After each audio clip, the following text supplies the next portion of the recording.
Affinity comes with a lot of great filters. One of them is this new one, the glitch filter, and a glitch type of aberration creates a really wonderful colour effect. And in this video, I'm going to show you how you can use it to create some basic changes, subtle changes, but also some slightly more complex ones. So let's just go right to the beginning. Key thing is, I'm just going to go here to the pixel menu.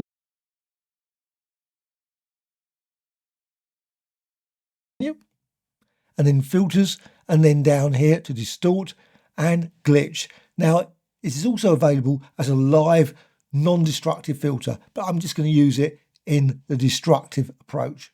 So glitch and select that, and you get this panel and set it to distortion, aberration distortion.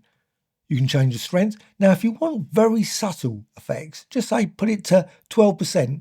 Just 12%, and you can still move it around. You can see as you move it around, it will create a subtle blurring effect. So if you're happy with that at 12%, let's just click apply. You think, great, nothing much has changed. Well, what you can do, you can always go to pixel, filters, and repeat glitch. Now I've set up a shortcut, just Command L, and I'll probably use it a few times in this. Makes it really easy just to apply it multiple times. And the glitch filter is really good for that. So just again, just a subtle effect, pixel, filters, repeat glitch.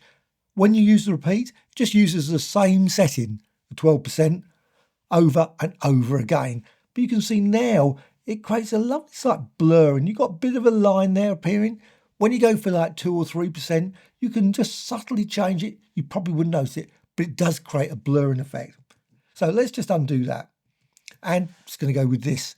Right to the start and go to pixel, filters, and what you can also do is you don't need to just apply it just on its own. So the glitch filter is great effect, but it really works really well if you go for something like Gaussian or some of these other ones, and I'm going to show you a few variations of those. So Gaussian, and in Gaussian, I'm just going to quickly apply a blurring effect just to blur it subtly. Now you could duplicate this layer beforehand.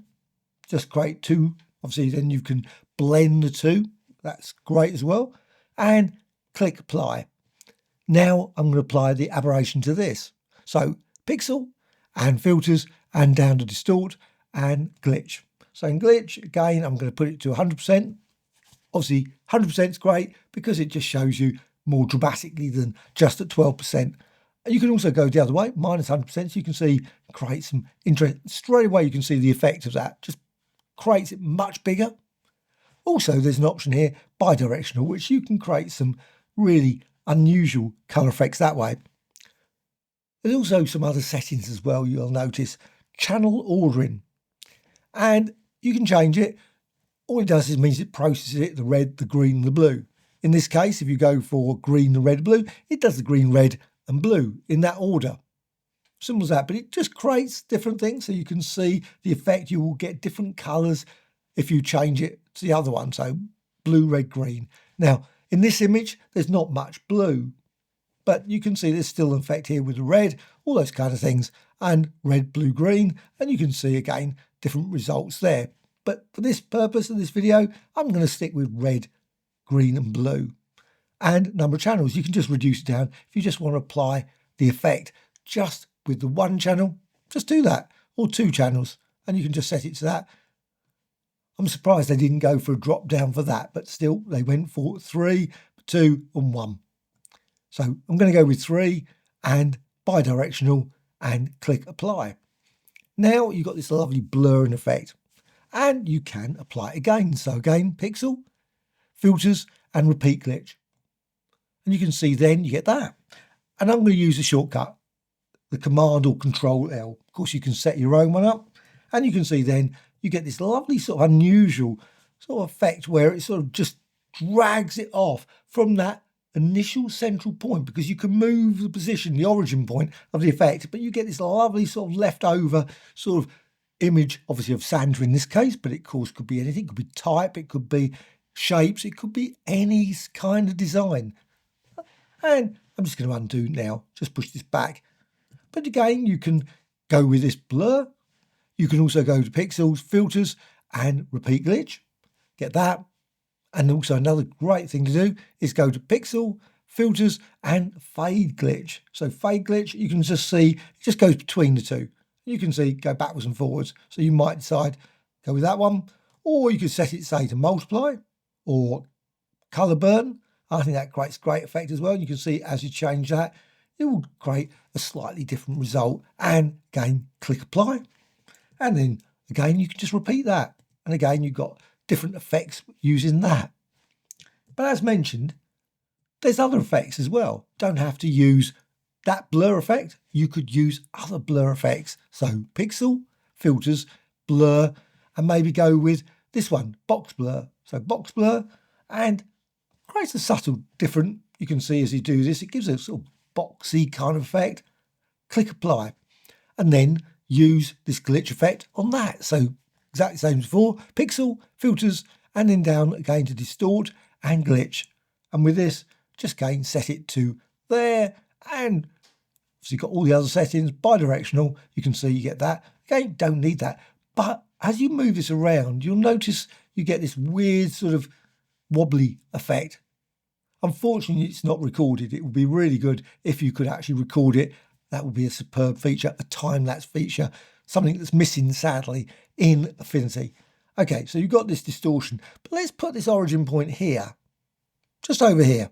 So this is where I'm just going, just click in there, I click over there, you can see it just changes, but put it about there, just there, and click apply. Now, if I apply, of course, the repeat, let's just do that again.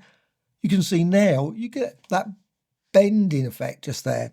And again, L, Command L, obviously I'm using it, and you can see what's happening. It creates a sort of very large, big spherical design. And that is the whole fundamental structure of the aberration effect.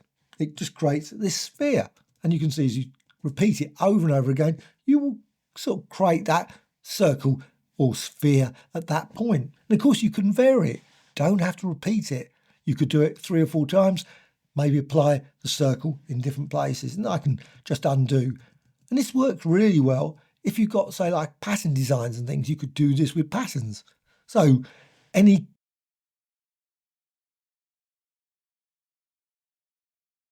kind of design, let's just go for that. Pixel, new pattern layer from selection. And I can then repeat this design.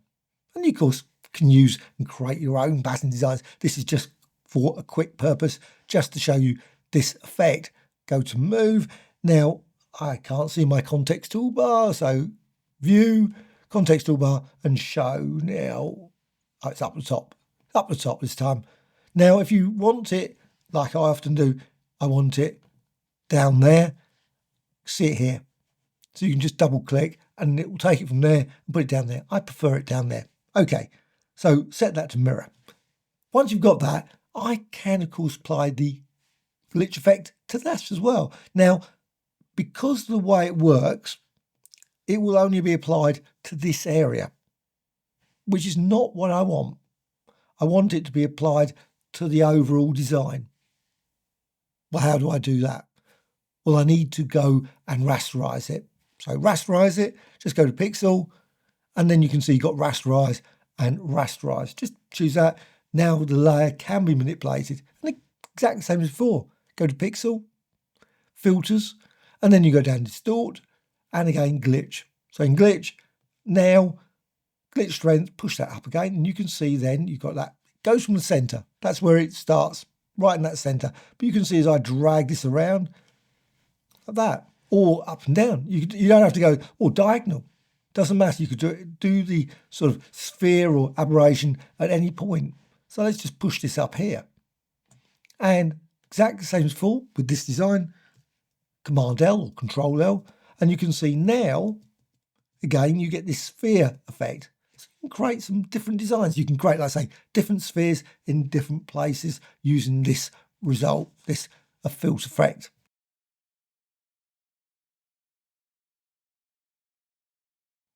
You can also use the aberration with selections as well. So just create a selection, any kind of selection. I'm just going with an elliptical one. Well, once you've got that, you can then go over here to Pixel, Filters, and then just down here to Distort again, and then go down here to Glitch. And with this, again, let's move that here so you can see it. You can see now the effect is limited. Just it pushes it to that. You can, of course, still do exactly the same thing. Drag it backwards and forwards. See, like that. And, of course, once you're happy with your design, you can click apply. And, of course, you don't have to keep that selection, but you can if you want. Simply just go again, pixel, filters, and repeat glitch. So you can just create some slight interesting variations of that design. And again, with that selected, I can just click there. And now, of course, you can see only that part of the image has been modified.